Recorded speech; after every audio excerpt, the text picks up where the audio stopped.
on Daytime Buffalo. We continue to celebrate Black History Month with the premier resource for African American women. And we have an idol in the making. We catch up with Matt Wilson about his amazing journey to become the next American Idol. It's all coming up right here on Daytime Buffalo.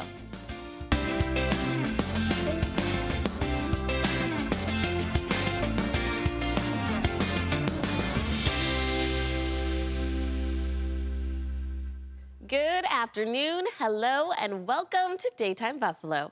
I'm your host, Chelsea Lavelle. Thank you for joining us today for another edition of Daytime Buffalo. Today and throughout all of February, we are celebrating Black History Month. Now we're joined by Dr. Barbara Nevergold, the founder of Uncrowned Queens Institute for Research and Education on Women Incorporated. Thank you, Dr. Nevergold, for being with us. Thank you for inviting me. And let me just say, I'm the co-founder. I want to make sure I acknowledge my colleague, Dr. Peggy Brooks-Bertram. Absolutely. Can you tell me a little bit about the Institute and what you guys do? We started the Institute over 20 years ago and was part of a group that was commemorating the centennial of the Pan American Exposition. And we looked at the role that Black women had played in that exposition. Nobody knew about that history.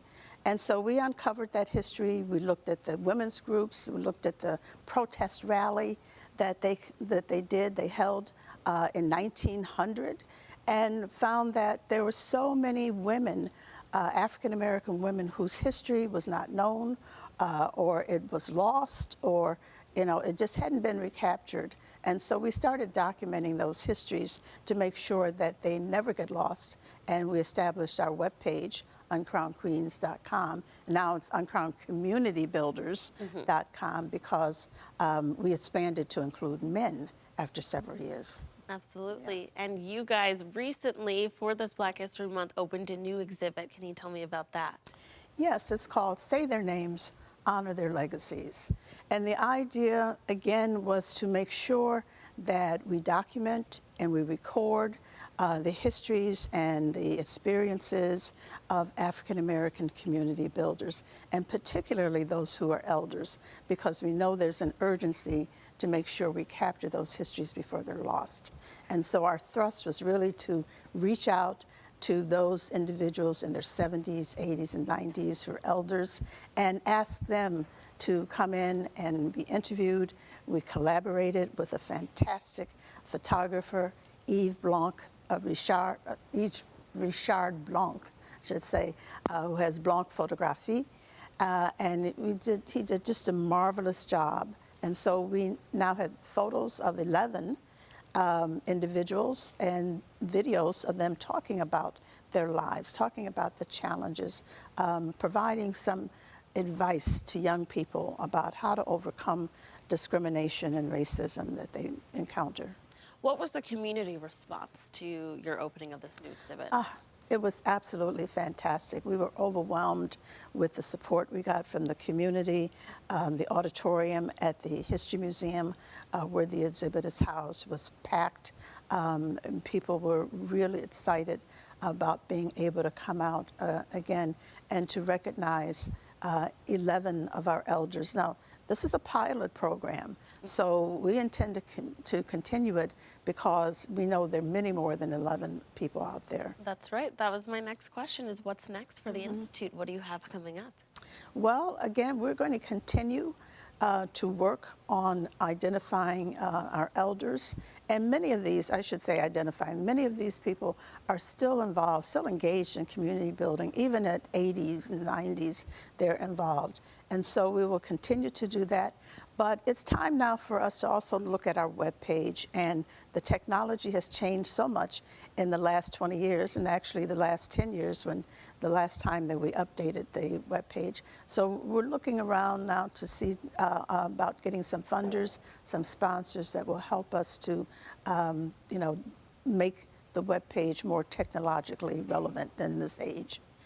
How long is Say Their Names exhibit open, and what days?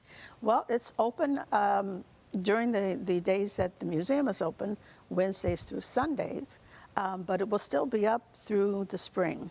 So at least until June, people can go and see for themselves and read a little bit about these individuals. Now, we just have small blurbs about them next to their photographs, but if you go to the web page, you will find a longer biography. Okay. All right. Well, thank you so much for sharing more about your exhibit and doing that incredible work of preserving and sharing our Black history, especially women of color. So thank you for that. Please come back anytime. Well, thank you. If you'd like to go visit the Institute and see this exhibit, you can go to 984 Parkside Avenue in Buffalo or go to their website, uncrownedcommunitybuilders.com. Now, we are closing out Black History Month by focusing on Black-owned businesses here in Buffalo, and here is one of them. Mark Parker, you are the owner of 716 Museum, Selfie Museum. Selfie Museum. Who doesn't love selfies? Everybody loves selfies. Exactly. Everybody loves selfies. Everyone loves taking pictures, but we're more than just a selfie museum.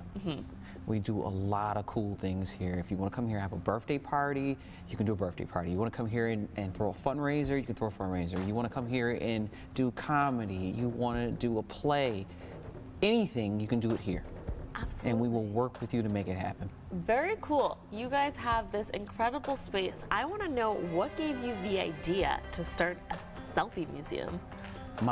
At the time, my 12-year-old daughter, she gave me the idea. I'm sitting at home, and it's a snowstorm, drive tractor trailer during the day, and I'm stuck in the house. I'm aggravated, I'm mad, I can't do anything, I'm not making money, and she comes and knocks on the bathroom door, "Daddy, I want to go do this."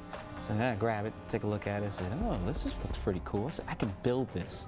And I did a little bit more research on selfie museums and how they operated during the pandemic, and how much money you can make, and what it could do for our community here in Buffalo and restoring a smile.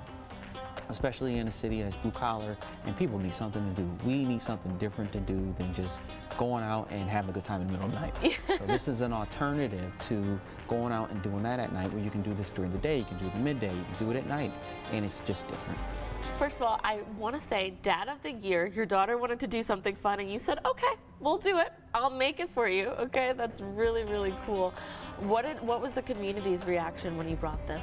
The community's reaction was different. We had a lot of people in the community come out and give us a lot of cool things, like this couch that we're sitting on. I have a floor model TV. I even have the insurance paperwork to the TV. So everything in here has a story to it. So when I would go pick up an item in the community, I got a good background on the item. So this particular year, we're going to be writing backstories to our exhibits. Nice. Bringing more things that represent Buffalo into it. Like Metropolitan Barbershop. We have a barbershop here in the basement we're restoring, and we're going to rebuild Metropolitan Barbershop that was on Jefferson Avenue. This morning I saw something on Facebook about Figmo's, the supermarket.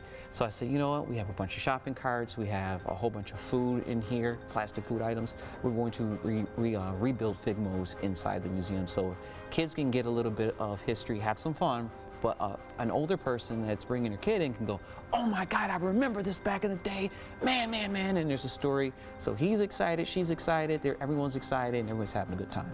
It's more than just taking a picture, it's just really the bonding. Yeah. And reliving history in a different way. That's a really, really cool thing. Now, what does it mean to you being a Black-owned business? It's everything. It is everything. When I tell you, the struggle of our people and the story of time and how it always somehow in time we come up short, but we always find a way through not coming up short and coming out and doing it. I'm doing it. When I got into trucking years ago, I'm driving down Jefferson Avenue, I'm coming back with a big rig, and it was the old man sitting on the bench. "Hey now, I see you." And I get that here in the Selfie Museum. I get the knock on the window from the old guy. I see you, you're doing it."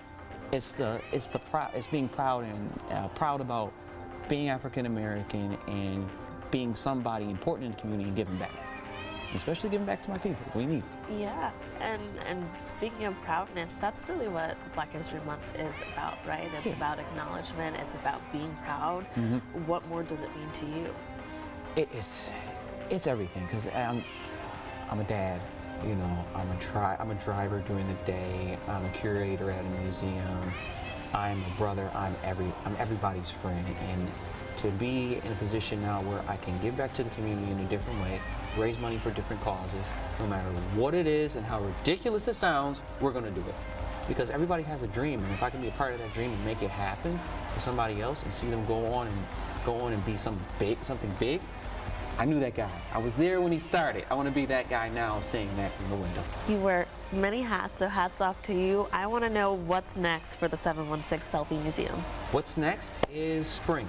Spring, we're going to be jumping back into things, so we have a bunch of different theme parties coming up, some for children, some from adults.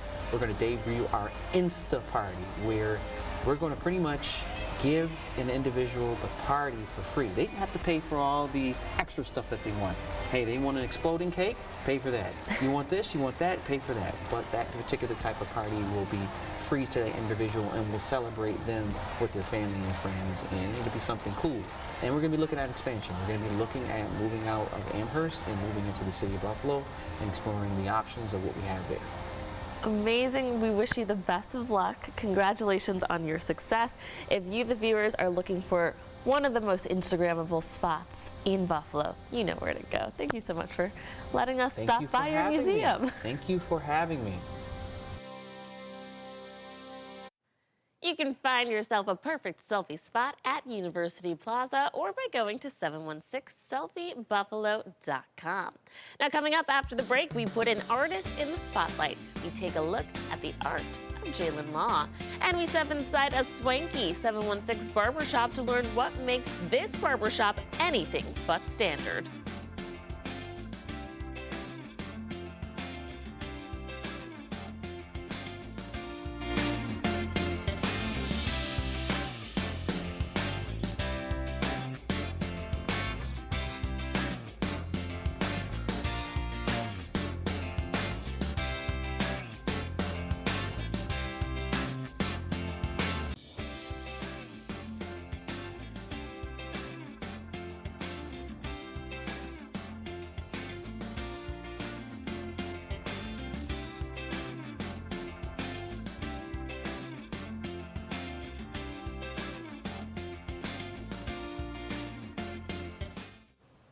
Jalen Law is a distinguished artist here in Buffalo. You may have been walking around and seen some of his work on the walls of Buffalo. Hi, Jalen. Thanks for being here today. It's great to be here. Thank you for having me. We are so excited to talk to you. I want to know how you got started as an artist. I've always been an artist. My origin story starts at the age of 2. I've been drawing since the age of 2. I've been selling my artwork since the age of 4.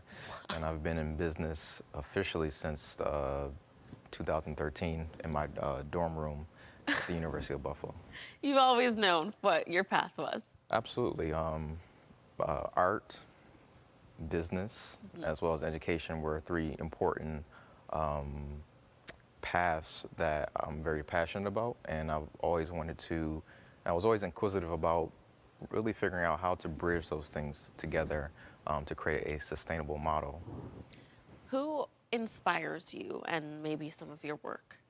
Well, in terms of inspiration, I can't go without acknowledging my grandfather, because he was one of the pivotal people within my life who recognized my talent early on.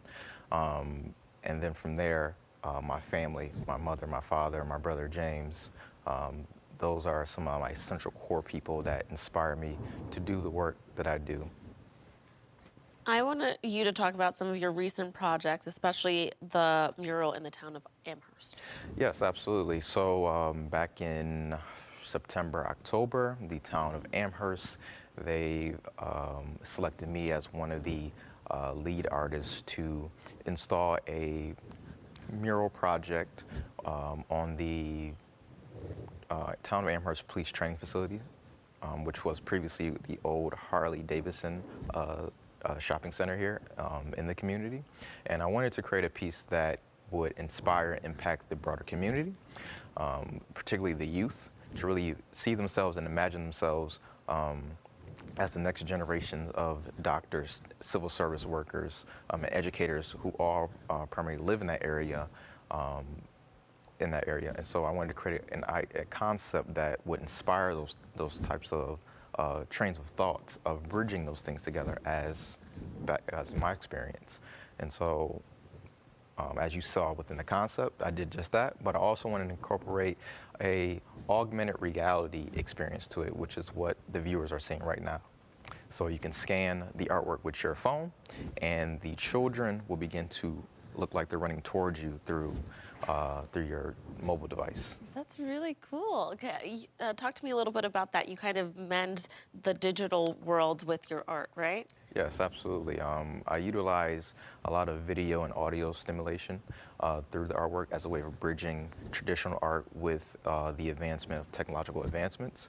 People experience artwork in their own unique way, and they learn in a unique way. And so I use all different modes and different vehicles to stimulate that learning and that comprehension process, regardless of how you may learn or comprehend. And so I've been doing this work for a couple of years, working with my team, technology team out in Texas, and we are really looking to break the mold and explore how can we further make that impact through whether it's a painting or a large-scale mural. I think that's awesome. And also, you do a lot of community outreach. You kind of touched on it, but you have more coming up, right? Yes. Currently, I am working on a mural, leading a mural with second graders at a local community center, Dorothy J. Collier Community Center. And that mural is going to fall in lines along the themes of the previous mural of the town of Amherst. It's an indoor mural for the after-school program, and inspiring the thoughts of what does it take to be excellent in my own right? How do I define excellence? And that's where the mural curriculum is leading them to think along those lines as they're creating the work alongside with me. That's incredible work. What do you think is next in your future? A lot. The future's bright. Currently, I'm doing a lot of work, education-wise, I'm doing a lot of work. Years ago, I developed a social emotional learning program under the tutelage of Dr. Peter Salovey, who's the current president of Yale University, on emotional intelligence development. So besides when I'm not doing artwork, I teach children how to develop their emotional intelligence skills using art and music and writing. So I'm doing a lot of work with a lot of different organizations across the state, as well as across the country, teaching kids from all different walks of life on emotional intelligence development. I'm also working on my next solo exhibition, which will be a historical piece pertaining to some of the history of the canal side in Buffalo during the 1850s and 1860s. I'm currently doing that as a residence at the newly built Peter J. Hunt Art Gallery in downtown Buffalo. You've got incredible stuff going on, and especially I love how much you're giving back to the youth and the next generation.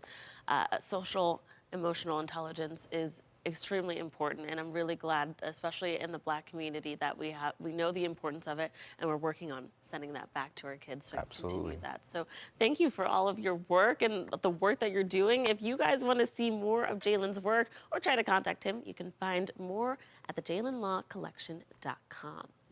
So to come on Daytime Buffalo, a star is born. We sit down with an idol in the making. Keep it here. That's next. 2, 1. Today, we are lucky and honored to have an American Idol contestant here in the Daytime Buffalo studios. We have Matt Wilson. Thank you so much for being here. Hey, thank you so much for having me. So before we get into the fun part, I want to know about your background, how you got into music and singing, and how you got here. Yeah, of course. You know, I first started singing when I was about 9 years old. You know, then that kind of skyrocketed everything else, and I started going to a school called Buffalo Academy for Visual and Performing Arts, and a lot of people are familiar with that live in the city. And that's kind of where like my musical journey kind of began, and you know, I sang in church and things like that growing up. Absolutely. I connect with you. I also went to a performing arts high school in Manhattan, so fun stuff there. That's really kind of how you hone your talent. And tell me a little bit about your American Idol audition. Where was it? Was it here in Buffalo? No, so the way that it all began is that I ended up getting contacted by a casting producer. Oh, wow. And then from there, I did like a couple Zoom auditions, and from there, like they determined, oh, is this guy good enough for us to go ahead and fly him down? to one of our audition cities, and I ended up, you know, making it that far, and I was super grateful to be able to be flown down to New Orleans to do an audition. Yeah. That is so cool. Do you know how many people were at your audition around about? Yeah, I think that they went through a couple, like, I don't know, like, I'm being humble about this because I think that there's more than that, but I think there are like a couple thousand people that they had to go through with the audition, with the auditions of the Zooming and things like that, but then going down to the audition, I think it was about 80 contestants that they had, and they had to filter that down. I think they only took 50 from each city or something like that. Maybe there were more, but I don't know. What is the process like? You step into that audition room. I mean, you know, you had a different thing than we think of people that just like show up one day and audition. I know you had a little bit of a process beforehand, but I'm sure actually going in and not being over Zoom was a little bit nerve-wracking, right? Yeah, you know, going over the Zoom, it's like, it's hard because you believe that, you know, you can, you know, just from telling and being in a Zoom call, in any other circumstance, you can tell, like, you're not gonna be able to hear them as clearly as you would if they were in the same room as you. So like, I was a little self-conscious, like, man, are they gonna hear the entirety of what I'm singing and like, actually get all the resonance of my voice? But you know, I'm super grateful that they were able to like hear me, you know, the foundation at least, I don't know, but they ended up saying, hey, we really think you got what it takes, and they flew me down, and I'm so grateful for that. Yeah. I have to know, because my favorite judge obviously is Katy Perry. Who are the other judges again? The other judges are Lionel Richie and Luke Bryan. What is Katy Perry like? I just have to know. Katy is like super, like, she's extravagant with everything that she does, and I feel like that's what makes the show. And she's just a kind person, a kind soul. She's really, really sweet. Who's the judge that you've connected with the most? The judge I connected with the most, you know, that might blow a lot of people's minds, but it was Luke Bryan, really. Yeah. Really? Wow. Yeah. What do you think, who is some of your inspirations musically? Inspiration-wise, with music, I really had a connection growing up with Usher. Honestly, Neo, I'm a 2000s baby, so like a lot of the early 2000s R&B music is like kind of where I sat, and that's where I developed my musical gifts and things like that, where I kind of got my own sound from. Okay, so for those watched, your show aired yesterday on Sunday, but those who missed it, what are the results? So for those that missed the results for Sunday, I ended up getting the golden ticket and going to Hollywood. So Hollywood, golden ticket, congrats. Yeah. So thank you so much. Yeah, everybody that watched, everybody supported, and I just want to say thank you from the bottom of my heart. It really means a lot to me. Thank you. That is really exciting. What's your plan for this competition to make sure you continue to go forward? I feel like I want to not just throw all my marbles in at once. I feel like slowly letting loose and like giving them bits and pieces of things that I know I can do, it's gonna really make me stand out and like really show us something different compared to maybe other contestants on the show. And what have the other contestants been like thus far? Oh, I've met so many incredibly talented people. Like, I didn't even imagine that there were this many people that could sing the way that they do on the show. So I think that we're all in for a good treat if we're watching. And you know, I've made some really good friends on the way as well. This is the real deal. You are making Western New York so proud to be represented in a competition like this. I think I can speak for the viewers when we say we're all rooting for you, and we wish you the best of luck. We want to see you take it home just for Buffalo. Thank you so much. Thank you guys for having me. Appreciate it.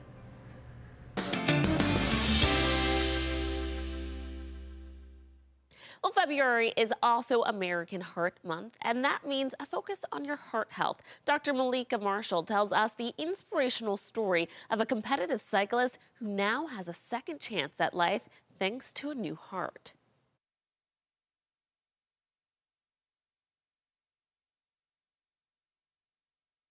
Kim Dolan was living a full life as a wife, mom, pastry chef instructor, and self-described exercise fanatic. In order to be able to taste and eat my sweets and my students' sweets, I exercised like a fiend. An avid cyclist, Kim had competed in 15 triathlons and an Ironman competition.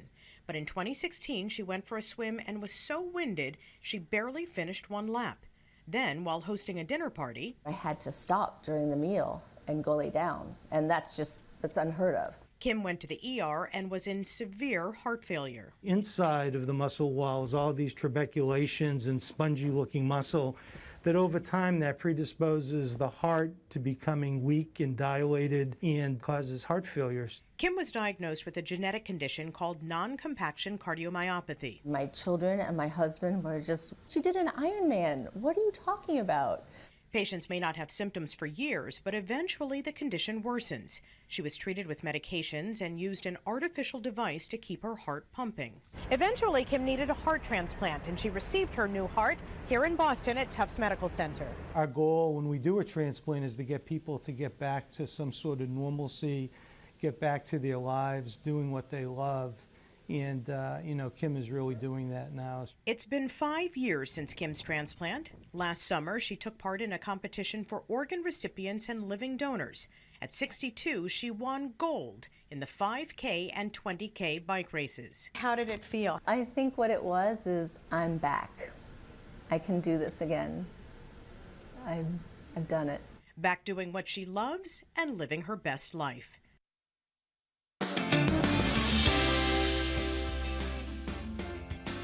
And still to come, we take you inside the Standard Barbershop for a look at all of their services. And after that, we're going to the Colored Musicians Club for a closer look of their history. Keep it here. That's all coming up after the break.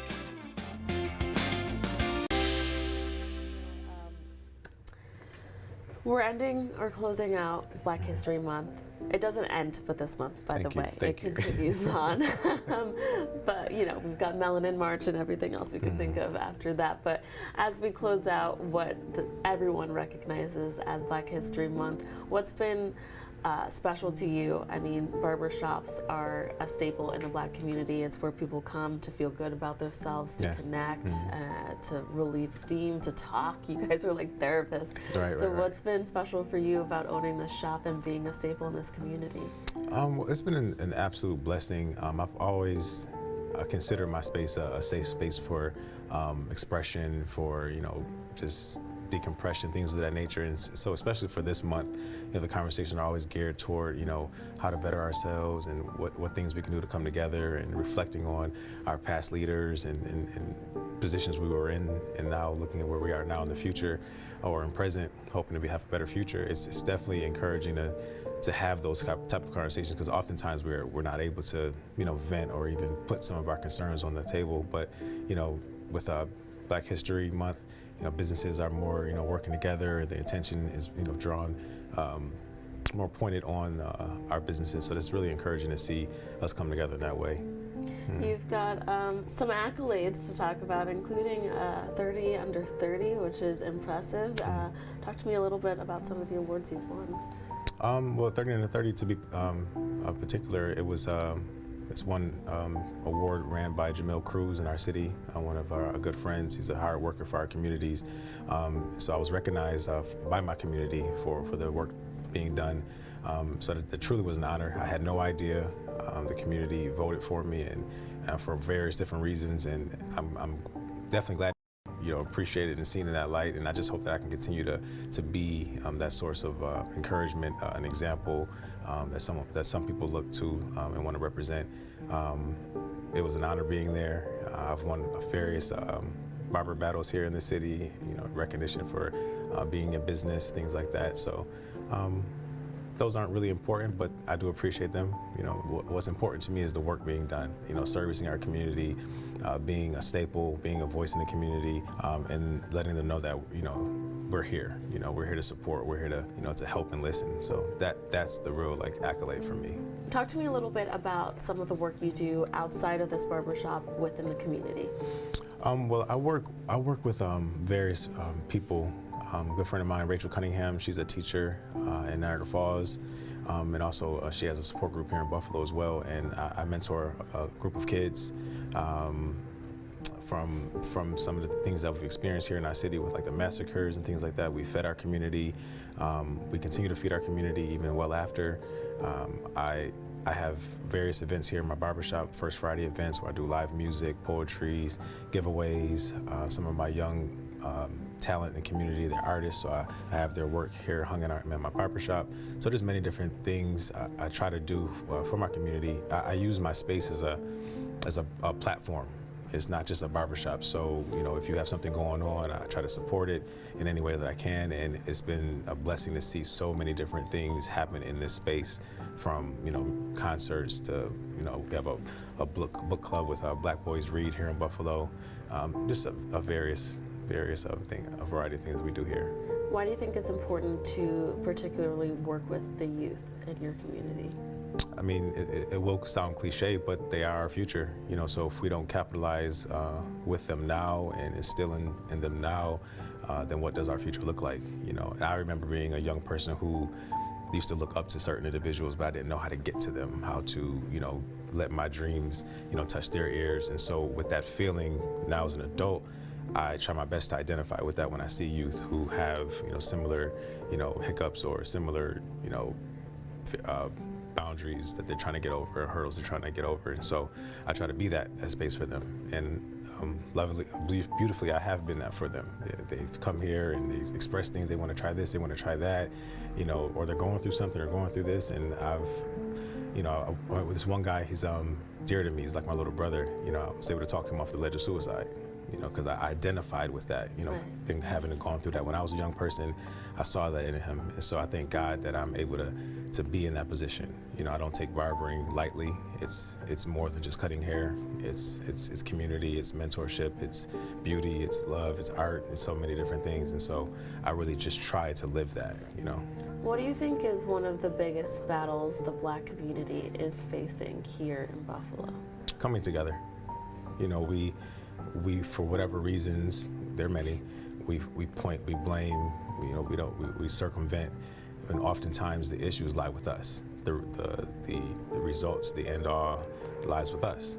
And the moment we take that accountability and just really live in that space and not just speak it and cry about it, we're going to see a direct change in our community. When we take back our communities, when we police our communities, and not just in a sense of like policing it like in a negative connotation, but like in a sense of knowing the pulse of your community, knowing that the person next door is going through this and the young man, the young lady is going through that, and being a source of relief, help.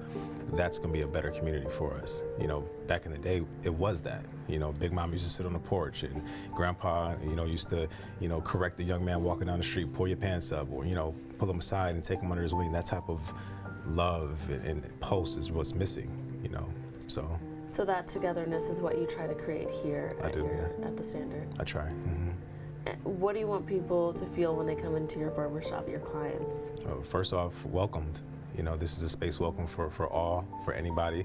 It is not just one particular walk of life that can come through this door. This is not my space, this is our space. You know, so I want them to know they're welcome. I want them to know that they can, you know, express themselves however they want.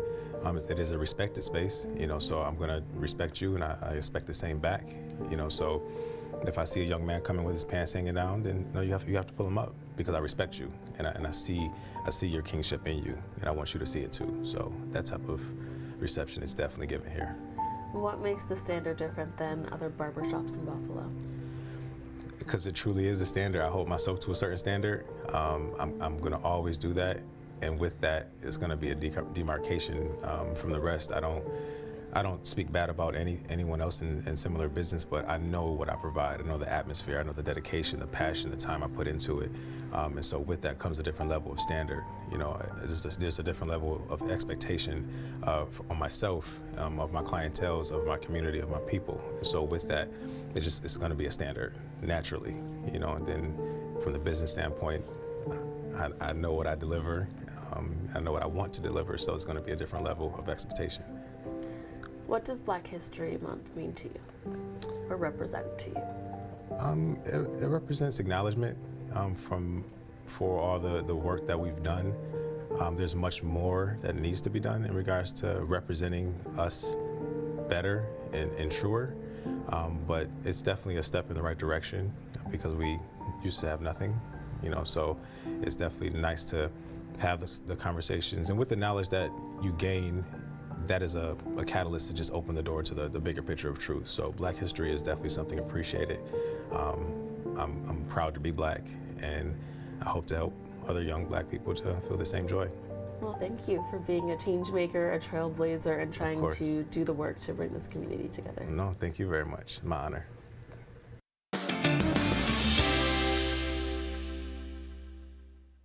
this Black History Month, Jasmine Bailey from our sister station in Cleveland, Ohio, shows us how the Rock and Roll Hall of Fame honors game-changing Black performers and their lasting impact on music and culture.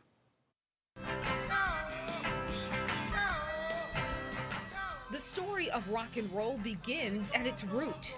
Rock and roll is not a genre that was built and grown in a vacuum. It's inspired by so many other amazing genres. Waka Onwusa, chief curator at the Rock and Roll Hall of Fame, says gospel, blues, country, folk, bluegrass all led to today's melting pot of music that we call rock. Many of its pioneers are Black.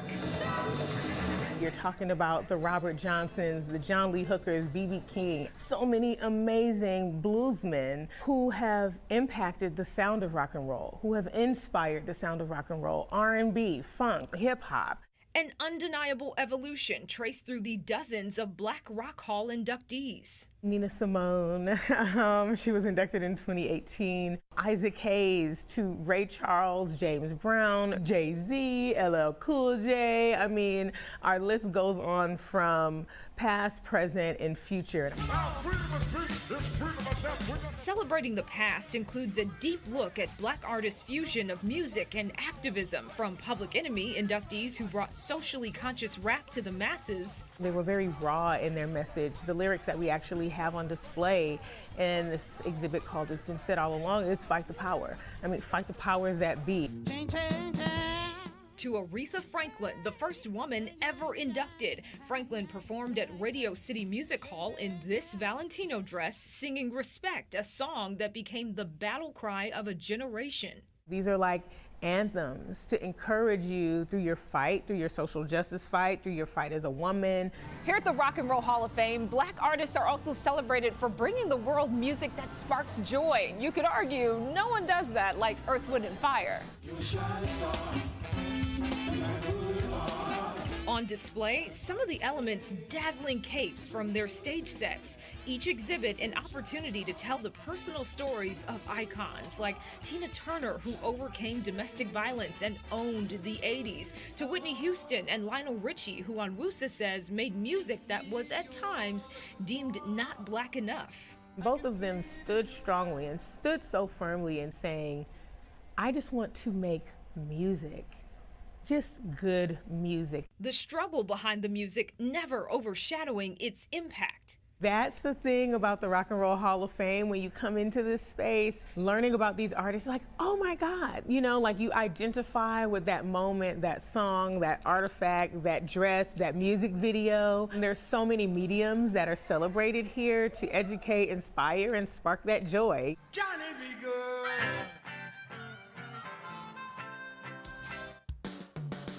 So to come, the music and soul of a city comes alive. We go inside the Colored Musicians Club. Stick with us, that's next.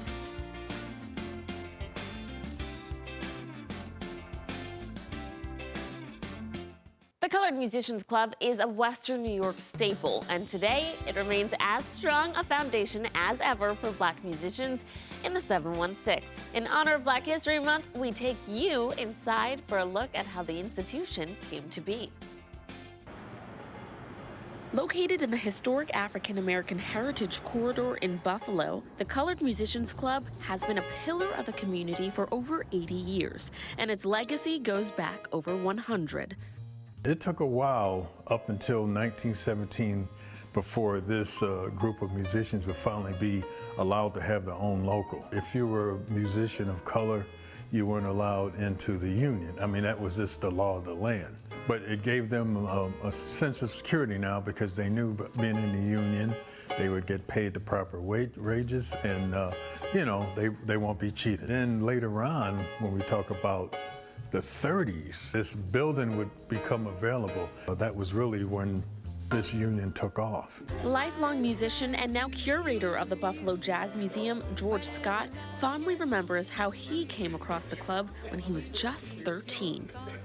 One day I heard the saxophone and I kind of fell in love with that. When I was getting reeds, I asked the gentleman who was on the store, could he refer me to a saxophone instructor. He said, well, this guy here, he'll help you. Introduced himself, I'm, Mr. Graff Young, and I'm a musician from the Colored Musicians Club. And then I was sitting in the middle of it like, wow, I can't believe I'm sitting here with all these guys. They took me under their wing and taught me how to be a jazz musician and really give back to the community as well. What this club really symbolized was they were community-minded musicians. So we wanted to form this museum. So first of all, we tell their stories, and at the same time, we want to instill, hey, you could be a part of something special. And it's that special something that George loves sharing with others, passing on the music and history of the club to the many students that visit the Jazz Museum. For some of them, it hits home, it says, oh, wow, that's interesting. I kind of dealt with that, or I've seen a family member go through that. And the fact that they see these people dealt with that and then they overcame it, and look where it took them. But the other thing, too, is just seeing that was a great part of the history and what they're dealing with back then while they were trying to create this music. I mean, it's almost similar to what things are happening today. I mean, you're talking about, racism raising its head up again, and, a lot of stuff that happened back in the 50s. And, to let them know that, these guys were activists. These guys were leaders. And they fought. They took chances just to get the word out. For George and the members of the club, the music, legacy, and continued service to the community is the perfect harmony, and something he always says is, quote, more than just jazz.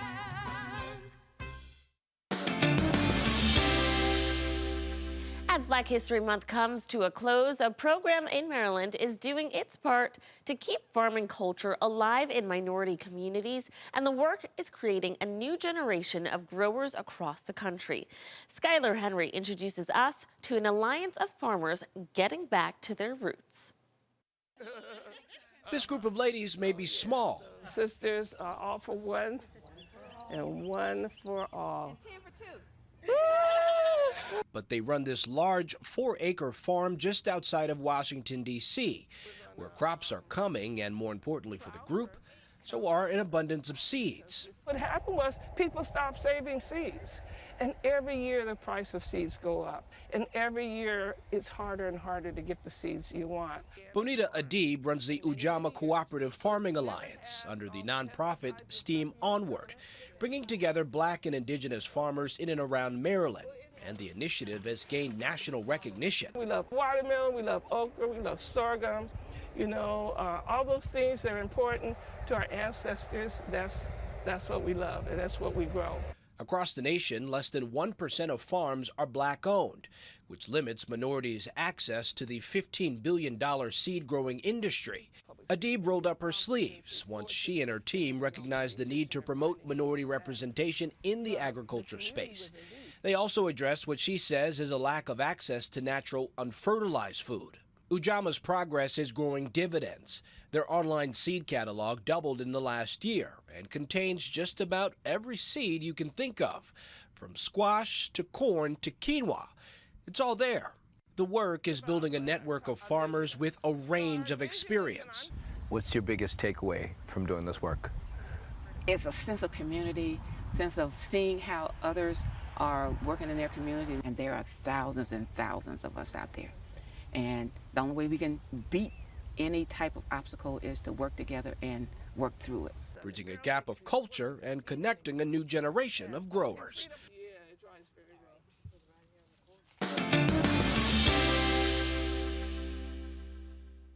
We would like to thank every one of our guests today. Uncrowned Queens Institute, Jalen Law, Matt Wilson from American Idol. We're wishing you the best of luck as you continue your journey, the Standard Barbershop, and the Colored Musicians Club.